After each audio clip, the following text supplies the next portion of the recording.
Hello everyone, good morning to all of you and welcome to online study point. दोस्तों, आज है 13 मार्च और आज की इस वीडियो में हम 12 और 13 मार्च से रिलेटेड करंट अफेयर के सभी इंपॉर्टेंट क्वेश्चन को कवर करने वाले हैं। क्योंकि कल की क्लास नहीं हो पाई थी, इसलिए आज नंबर ऑफ क्वेश्चन भी ज़्यादा होंगे।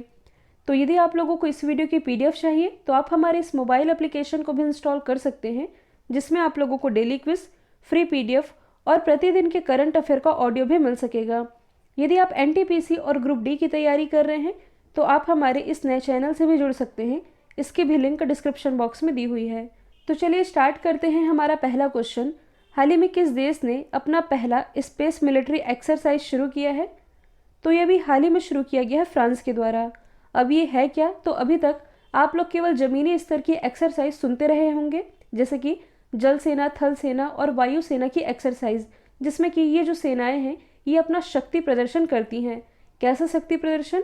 कि यदि हमारे पर, मतलब कि उस देश के ऊपर यदि कोई भी देश आक्रमण करेगा तो हम किस तरह से उससे निपट सकते हैं, या हमारी सेना उससे कैसे लड़ेगी।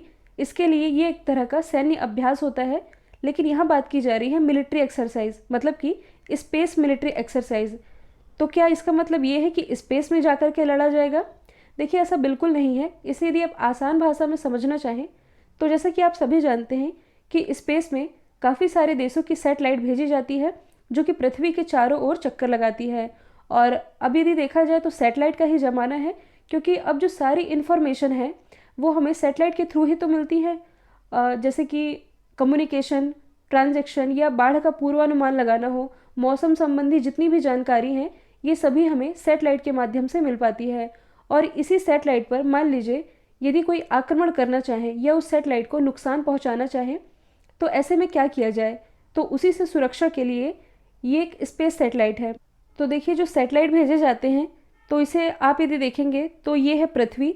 पृथ्वी के बाहर यदि देखा जाए तो 200 से 2000 किलोमीटर।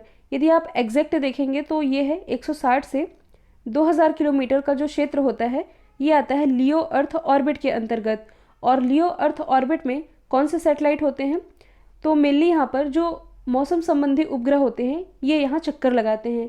इसके बाद 2000 से 36,000, मतलब कि 35,000 समथिंग है। इसके बाद आता है मिडल अर्थ ऑर्बिट, और इसके बाद का जो क्षेत्र होता है ये कहलाता है जियो अर्थ ऑर्बिट। इन्हीं सारे ऑर्बिट में जो सैटेलाइट है ये चक्कर लगाते रहते हैं, जो कि आप इस तरह से देख भी पा रहे हैं। और काफ़ी सारे ऐसे देश हैं जो कि अपना सैटेलाइट भेज रहे हैं वहाँ, और अपने द्वारा छोड़े गए जो सैटेलाइट है यहाँ इकट्ठा हो रहे हैं, जिसे आप स्पेस कचरा भी कह सकते हैं। कि यहाँ बहुत सारे सैटेलाइट इकट्ठा होने लगे हैं। अब यहाँ पे किसी का रोक टोक तो है नहीं कि आप सैटेलाइट मत भेजिए, यहाँ कचरा हो रहा है, स्पेस पर किसी का अधिकार नहीं है। तो हर देश अपना सैटेलाइट यहाँ भेज रहा है। काफ़ी सारे सैटेलाइट हैं, तो कोई सा भी देश किसी के सैटेलाइट पर आक्रमण ना कर दे, इसके लिए ये एक तरह का स्पेस मिलिट्री एक्सरसाइज है, जो कि शुरू किया गया है फ्रांस के द्वारा। 8 से 12 मार्च तक इसका आयोजन किया जाएगा, और इसके लिए फ्रांस ने स्पेस कमांड इसका भी गठन किया है।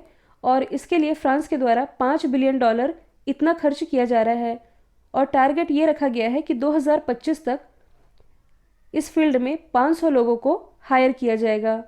और फ्रांस के साथ इसमें US और जर्मनी, ये 2 कंट्री भी साथ आ चुकी है। और फ्रांस ने ये जो अपना पहला स्पेस मिलिट्री एक्सरसाइज शुरू किया है, इसका नाम क्या है? तो इसका नाम है एस्टर एक्स। अब एस्टर एक्स ही नाम क्यों है? तो एस्टर ये फ्रांस का पहला सैटेलाइट था। जैसे कि भारत का पहला सैटेलाइट ये था आर्यभट्ट, जो कि लॉन्च हुआ था 1975 में। वैसे ही फ्रांस का पहला सैटेलाइट था एस्टर, इसी के नाम पर इस स्पेस एक्सरसाइज का नाम रखा गया है। तो एस्टर से यहाँ का पहला सैटेलाइट, और एक्स से एक्सरसाइज। तो यदि हम बात करें फ्रांस की, जो कि यूरोप महाद्वीप में स्थित है, ये है फ्रांस। इसकी कैपिटल है पेरिस, जो कि सीन नदी के किनारे बसी हुई है। करेंसी है यूरो। आसपास की यदि आप लोकेशन देखेंगे तो ये है बे ऑफ बिश्केक, ये है स्पेन। फ्रांस, स्पेन, और इधर यदि आप आएंगे तो ये है जिब्राल्टर स्ट्रेट, जिसके माध्यम से यूरोप और अफ्रीका महाद्वीप अलग होते हैं। इसके अलावा स्पेन और फ्रांस के बीच एक पर्वत है जिसका नाम क्या है? पेरेनीस पर्वत। और फ्रांस से ही लगा हुआ कुछ यहाँ स्थित है स्विट्ज़रलैंड। फ्रांस और स्विट्ज़रलैंड के बीच जो पर्वत है इसका नाम है जूरा पर्वत। तो ये 2 पर्वत के नाम इस लोकेशन से आप याद रखेंगे। अगला क्वेश्चन है, हाल ही में जारी किए गए आर्थिक स्वतंत्रता सूचकांक 2021 में कौन सा देश टॉप पर रहा है? तो हाल ही में जो हेरिटेज फाउंडेशन है, हेरिटेज फाउंडेशन जो कि एक अमेरिकी थिंक टैंक है जो कि देश और दुनिया के बीच आर्थिक स्वतंत्रता को मापता है, इसके द्वारा ये जो इंडेक्स रिलीज़ किया गया है इसमें टॉप पर है सिंगापुर, दूसरे स्थान पर है न्यूजीलैंड, तीसरे स्थान पर है ऑस्ट्रेलिया। और ये जो इंडेक्स है, मतलब कि ये जो सर्वे है, 184 कंट्री को शामिल किया गया था इसमें, जिसमें कि टॉप तो किया है सिंगापुर ने। भारत की रैंकिंग क्या है? भारत है 121वें नंबर पर और सबसे लास्ट में है साउथ कोरिया। तो टॉप पर है सिंगापुर, आप मैप में देख सकते हैं सिंगापुर की लोकेशन। इसकी कैपिटल है सिंगापुर सिटी। अभी हाल ही में जो IMD smart city index release किया गया था, इसमें सिंगापुर ये रहा था टॉप पर। भारत की तरफ से टॉप पर रहा था हैदराबाद। ओवरऑल इसकी रैंकिंग थी 85। तो ये है यहाँ की कैपिटल। करेंसी है डॉलर। दोबारा से प्राइम मिनिस्टर बनाए गए हैं ली सियोन लुंग और भारतीय मूल के एक व्यक्ति है जिनका नाम है प्रीतम सिंह। ये भी हाल ही में सिंगापुर में पहले विपक्ष के नेता बनाए गए हैं। इसके अलावा यदि आप करंट से रिलेट करेंगे तो हाल ही में उत्तर प्रदेश के सिद्धार्थनगर से सिंगापुर को कौन सा चावल निर्यात किया गया है? बुद्धा चावल। तो ये भी आप याद रखेंगे। अगला क्वेश्चन है, डस्ट लेक भारत और किस देश के बीच एक सैन्य अभ्यास है, यानी कि मिलिट्री एक्सरसाइज है? तो डस्ट लेक जो कि भारत और उज्बेकिस्तान के बीच का एक एक्सरसाइज है और ये जो एक्सरसाइज है इसका पहला एडिशन जो कि आयोजित किया गया था 2019 में। कहाँ आयोजित किया गया था? ताशकंद में, जो कि उज्बेकिस्तान की कैपिटल है। और अब जो ये हो रहा है ये है इसका दूसरा एडिशन जो कि आयोजित किया जा रहा है उत्तराखंड के चौबटिया में। किसके किसके बीच का एक्सरसाइज है? भारत और उज्बेकिस्तान के बीच का। ये एक सैन्य अभ्यास यानी कि मिलिट्री एक्सरसाइज है। और ये सारी चीज़ें तो मैंने आप लोगों को बता दी है। मैप में आप देख सकते हैं उज्बेकिस्तान की लोकेशन। इसकी कैपिटल ताशकंद है, करेंसी है उज्बेकिस्तानी सोम। तो इस लोकेशन से आपने सिर्फ एक चीज़ याद रखनी है जो कि है अरल सागर। कैस्पियन सी तो आप लोगों ने कई बार पढ़ा होगा। मैंने आप लोगों को इससे लगने वाली कंट्री के नाम भी बताए हैं, जैसे कि अज़रबैजान, ईरान, तुर्कमेनिस्तान, कजाकिस्तान। साथ ही मैंने आप लोगों को ये भी बताया था कि उज्बेकिस्तान की सीमा कैस्पियन सी से नहीं लगती है। तो यहाँ से आपने ये याद रखना है कि कजाकिस्तान और उज्बेकिस्तान के बीच में एक सागर है जिसका नाम है अरल सागर, क्योंकि ये वाला क्वेश्चन एग्जाम में पूछा भी गया है। ये है अरल सी और इस अरल सी का 90% पानी ये सूख भी चुका है। हाल ही में किस राज्य को भूमि रिकॉर्ड डिजिटलीकरण में शीर्ष स्थान दिया गया है? तो हाल ही में भूमि रिकॉर्ड डिजिटलीकरण में टॉप किया है मध्य प्रदेश ने, दूसरे स्थान पर रहा है ओडिशा, तीसरे स्थान पर रहा है महाराष्ट्र और चौथे स्थान पर रहा है तमिलनाडु। अब इसका मतलब क्या है? भूमि रिकॉर्ड का डिजिटलीकरण कहने का मतलब ये है कि भूमि का जो भी डेटा होता है कि किसी व्यक्ति के पास कितनी जायदाद है या कितनी संपत्ति है, उससे रिलेटेड वो कुछ तो कागजात अपने पास रखता होगा। अच्छा, यदि आप लोगों को याद होगा तो कुछ दिन पहले मैंने आप लोगों को बताया था कि जो उत्तर प्रदेश गवर्नमेंट है, उत्तर प्रदेश गवर्नमेंट के द्वारा लैंड होल्डर्स के लिए 16 डिजिट का एक यूनिकोड जारी करने की घोषणा की गई थी। क्यों की गई थी? ताकि जो लैंड होल्डर्स हैं, ये जो ज़मीन के कागजात हैं ये हर जगह नहीं ले जा सकते, तो उनके लिए ये 16 डिजिट का एक यूनिकोड जारी किया जाता और ये कोड बताने पर उस व्यक्ति से रिलेटेड जो भी ज़मीन है या जितनी भी उसके नाम पर संपत्ति है वो सभी इस कोड के माध्यम से ओपन हो जाती। यही है एक तरह का डिजिटलीकरण, मतलब कि पेपरलेस वर्क होगा पूरी तरह से। तो भूमि रिकॉर्ड का डिजिटलीकरण में टॉप किया है मध्य प्रदेश ने पूरी तरह से डिजिटल कामकाज में। दूसरे स्थान पर ओडिशा, तीसरा और चौथा मैंने बता दिया है।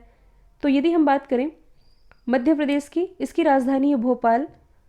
भोपाल जहां भारत का पहला ई कचरा क्लिनिक स्थापित किया गया है, जबकि भारत का पहला गार्बेज कैफ़े ये स्थापित किया गया है। छत्तीसगढ़ की राजधानी नहीं है, छत्तीसगढ़ का एक शहर है अंबिकापुर, वहाँ।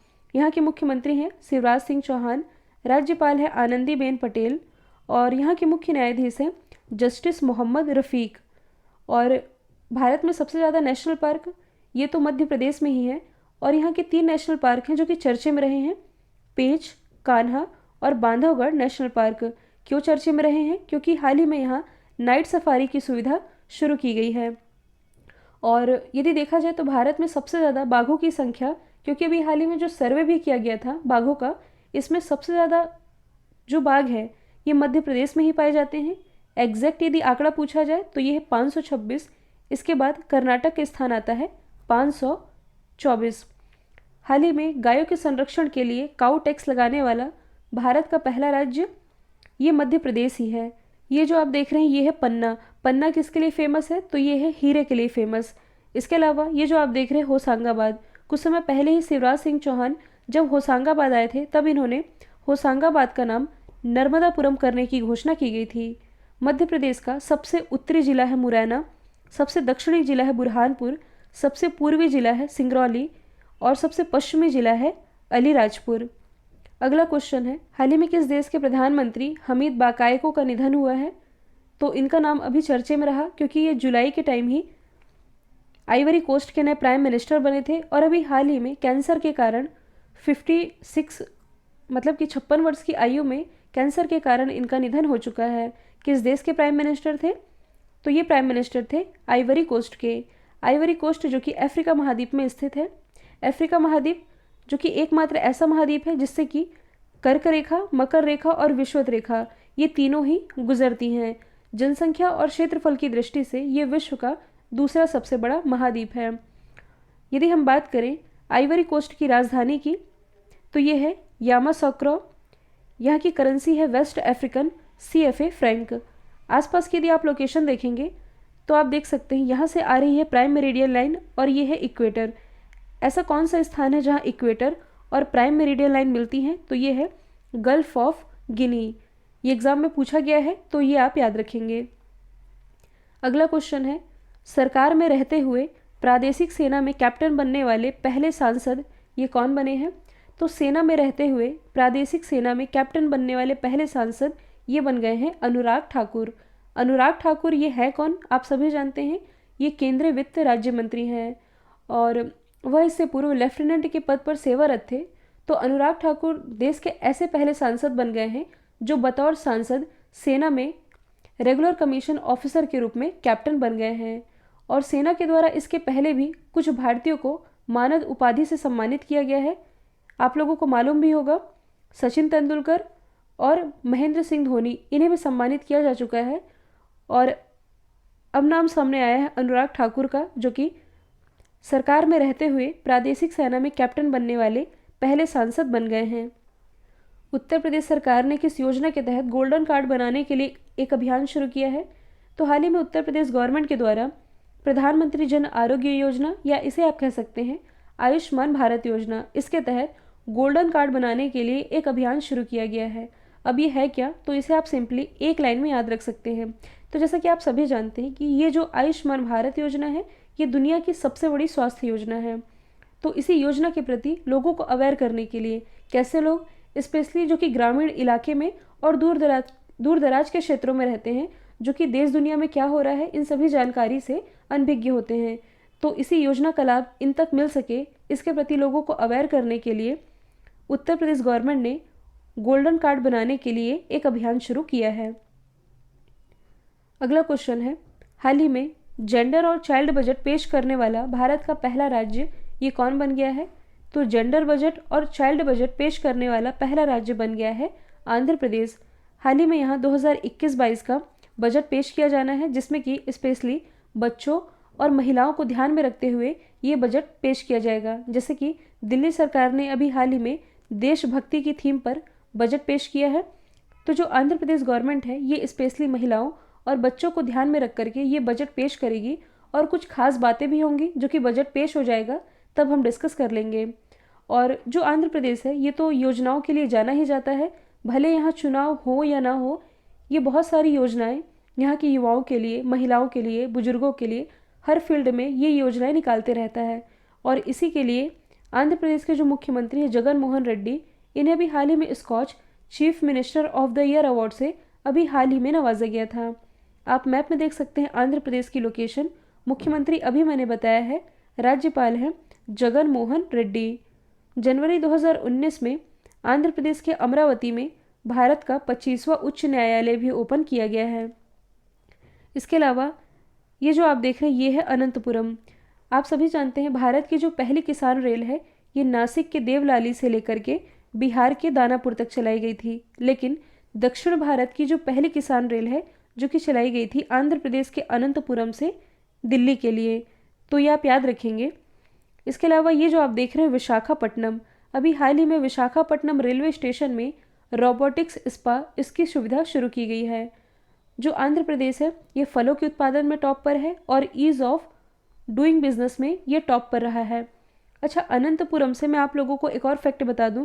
यदि आप लोगों को याद होगा तो कुछ दिन पहले मैंने आप लोगों को बताया था कि इसी अनंतपुरम की एक 9 साल की लड़की है जिन्होंने माउंट किलिमंजारो पर चढ़ाई की है, और इस उम्र में माउंट किलिमंजारो पर चढ़ाई करने वाली ये एशिया की सबसे कम उम्र की लड़की बनी। इनका नाम क्या है आप लोग कमेंट बॉक्स में बताइएगा। हाल ही में किस राज्य सरकार ने नई योजना जिसका नाम है सहेली समन्वय योजना, सहेली समन्वय केंद्र, इसे शुरू करने की घोषणा की है? तो हाल ही में जो दिल्ली सरकार है इसने जो अपना बजट पेश किया है इसमें महिलाओं को ध्यान में रखते हुए, मतलब कि वुमेन एम्पावरमेंट को बढ़ावा देने के लिए सहेली समन्वय केंद्र इसे शुरू करने की घोषणा की है। इसके तहत होगा क्या? तो इसके तहत दिल्ली के अलग अलग हिस्से में 500 आंगनबाड़ी हब ये बनाए जाएंगे, और इन केंद्रों के आसपास रहने वाली जो महिलाएं हैं उन्हें छोटी छोटी आर्थिक गतिविधियों को संचालित करने के लिए ट्रेनिंग दी जाएगी ताकि वे आर्थिक रूप से मजबूत बन सके।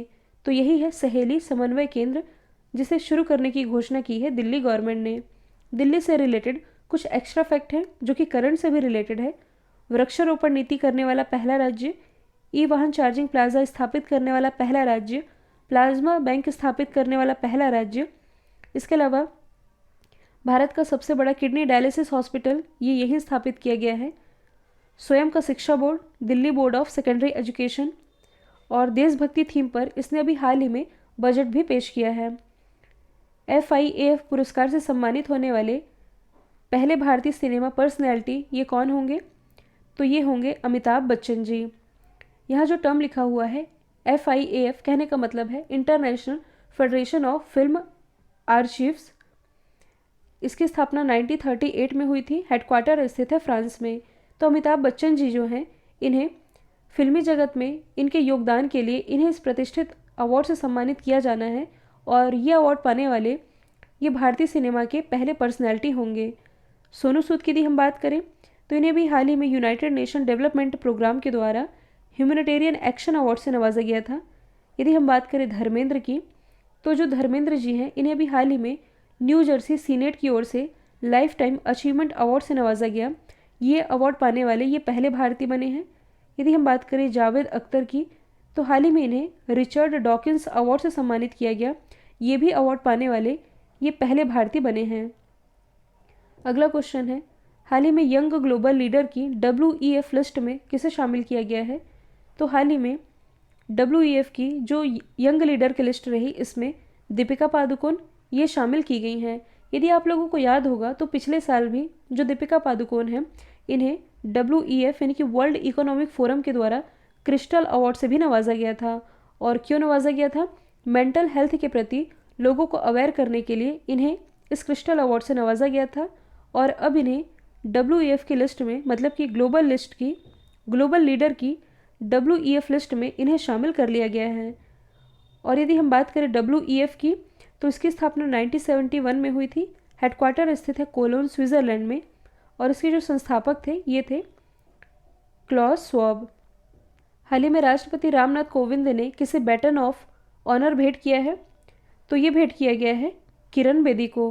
किरण बेदी कौन है आप सभी जानते हैं, ये भारत की पहली महिला IPS ऑफिसर है। इसके अलावा अभी तक, मतलब कि कुछ समय पहले तक ये पुदुचेरी की उपराज्यपाल थी, लेकिन इन्हें पद से हटा दिया गया, जिसके बाद से पुदुचेरी की उपराज्यपाल का पद ये संभाल रही हैं तेलंगाना की जो राज्यपाल है तमिलिसाई सौंदराजन। और जो किरण बेदी है, साथ ही इन्हें पुदुचेरी में जो इन्होंने पदभार संभाला था इसके लिए इन्हें प्रशंसा पत्र भी दिया गया है। तो राष्ट्रपति रामनाथ कोविंद ने बैटन ऑफ ऑनर से सम्मानित किया है, यानी कि भेंट किया है भारत की पहली महिला IPS ऑफिसर किरण बेदी को। अगला क्वेश्चन है, हाल ही में आई एक रिपोर्ट के अनुसार भारत में सबसे ज़्यादा भिखारियों की संख्या ये किस राज्य में है? तो देखिए, हाल ही में जो केंद्रीय सामाजिक न्याय मंत्री हैं थावर चंद गहलोत जी, इनके द्वारा ये जो रिपोर्ट प्रस्तुत की गई है इसके अनुसार भारत में 4 लाख से अधिक भिखारी हैं, जिसमें कि सबसे ज़्यादा भिखारियों की संख्या ये है पश्चिम बंगाल में। मतलब कि यदि आंकड़ों पर नज़र डाली जाए तो पश्चिम बंगाल में 81,244 भिखारी हैं। इसके बाद स्थान आता है उत्तर प्रदेश का, तीसरे स्थान पर है आंध्र प्रदेश और चौथे स्थान पर है बिहार। साथ ही मैं आप लोगों को ये भी बता दूं, ये तो है पश्चिम बंगाल जहां भिखारियों की संख्या सबसे ज़्यादा है। जो लक्षद्वीप है, जो कि भारत के केंद्र शासित प्रदेश है, यहाँ भिखारियों की संख्या है मात्र 2। यहाँ हम बात कर रहे हैं पश्चिम बंगाल की। इसकी राजधानी है कोलकाता। कोलकाता जो कि हुगली नदी के किनारे बसा हुआ है, इसी हुगली नदी पर प्रसिद्ध हावड़ा ब्रिज भी बनाया गया है। मुख्यमंत्री है ममता बनर्जी, राज्यपाल हैं जगदीप धनखड़। इसके अलावा दुनिया का जो सबसे बड़ा डेल्टा है सुंदरवन डेल्टा, ये यहीं स्थित है। भारत का पहला टायर पार्क ये पश्चिम बंगाल में बनाया जाएगा। और यदि आप करंट से रिलेट करेंगे तो आप सभी जानते हैं कि हाल ही में भारत और बांग्लादेश के बीच तीसरी पैसेंजर ट्रेन ये शुरू होने वाली है। पहली है मैत्री, दूसरी है बंधन और अब तीसरी सर्विस शुरू होने वाली है। कहाँ से कहाँ तक? न्यू जलपाईगुड़ी से लेकर के ढाका के बीच। तो ये भी आप याद रखेंगे। अगला क्वेश्चन है, हाल ही में सैमसंग ने कहाँ इनोवेशन लैब स्थापित किया है? तो सैमसंग के द्वारा इसका जो इनोवेशन लैब है जो कि स्थापित किया गया है दिल्ली में। और दिल्ली में भी कहाँ? दिल्ली टेक्नोलॉजी यूनिवर्सिटी में इसकी स्थापना की गई है। क्यों की गई है? तो सिंपल है, नवाचार को बढ़ावा देने के लिए इसने अपना इनोवेशन लैब ये स्थापित किया है दिल्ली में। तो क्वेश्चन आपसे ये पूछा जा सकता है कि सैमसंग ये किस देश की कंपनी है? ये है साउथ कोरिया की कंपनी। और यदि आप करंट से रिलेट करें, हालांकि ये करंट का सवाल नहीं है, ये बात है 2018 की। 2018 में सैमसंग के द्वारा दुनिया का सबसे बड़ा सैमसंग कारखाना ये कहाँ स्थापित किया गया है? नोएडा के सेक्टर 81 में। तो ये एडिशनल तौर पर आप याद रखेंगे। अगला क्वेश्चन है, हाल ही में विश्व किडनी दिवस ये कब मनाया गया? तो किडनी हेल्थ के प्रति लोगों को अवेयर करने के लिए ये दिवस मनाया जाता है मार्च के दूसरे गुरुवार को। मार्च का दूसरा गुरुवार ये था 11 मार्च को, और 11 मार्च को मनाया गया है विश्व किडनी दिवस, जिसकी थीम थी living well with kidney disease. अच्छा, यहाँ किडनी की बात की ही जा रही है तो आप लोगों को ये भी मालूम होगा, पिछले वीडियो में मैंने आप लोगों को पढ़ाया भी था कि किडनी डायलिसिस हॉस्पिटल, मतलब कि भारत का जो सबसे बड़ा किडनी डायलिसिस हॉस्पिटल है जो कि दिल्ली में ही स्थापित किया गया है। अब यदि हम अदर ऑप्शन को डिस्कस करें तो 1 मार्च को मनाया गया ज़ीरो डिस्क्रिमिनेशन डे यानी कि शून्य भेदभाव दिवस। 3 मार्च को मनाया गया है वर्ल्ड वाइल्ड लाइफ डे और 8 मार्च को मनाया गया है अंतर्राष्ट्रीय महिला दिवस यानी कि international women's day. Last video में जो मैंने आप लोगों से क्वेश्चन पूछा था, इसका राइट आंसर था स्विट्ज़रलैंड। अब आप लोगों के लिए आज का सवाल है, हाल ही में उत्तराखंड के नए मुख्यमंत्री कौन बने हैं? तो इसका जो भी आंसर है कमेंट बॉक्स में बताइएगा। वीडियो यदि पसंद आया है तो लाइक कीजिए, शेयर कीजिए और चैनल को सब्सक्राइब करना बिल्कुल मत भूलिएगा। तो आज के लिए इतना ही। Thank you so much.